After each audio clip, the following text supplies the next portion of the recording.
Excusez.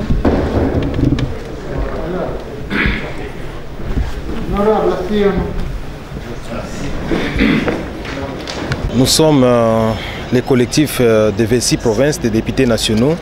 Donc nous avons voulu nous acquérir des fonctionnements au sein de l'Assemblée nationale, savoir si tout se passe bien comme prévu. Nous étions inquiets du fait que la plénière a été reportée 2 fois et il fallait qu'on comprenne quelles sont ces raisons-là.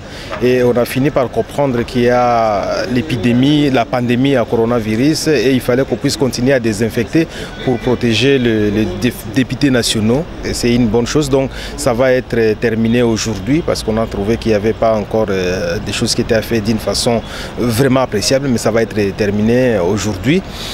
Et nous avons aussi travaillé sur la stratégie de mobilisation des recettes pour le trésor public. Donc nous sommes en train de voir en tant que députés nationaux à quoi est-ce que nous pouvons être utiles à l'État congolais pour qu'on puisse mobiliser beaucoup d'argent au niveau des trésors publics. Nous sommes à un moment où le pays a besoin de moyens pour pouvoir se relancer, pour pouvoir se réformer. Et il nous faut voir comment avoir ces stratégies dans notre pouvoir comme parlementaire pour aller vers les services d'assiette, les services des générateurs de recettes et aussi les différents ministères, les membres du gouvernement pour qu'on travaille avec les entreprises et d'autres et qu'on mobilise beaucoup d'argent pour les pays. Bon, nous sommes des députés nationaux, l'honorable président Mbosso, c'est aussi un député comme nous, donc nous avons travaillé conformément au pouvoir attribué aux députés nationaux et ce qui se passe pour le moment, c'est sauvegarder uniquement les intérêts de la population.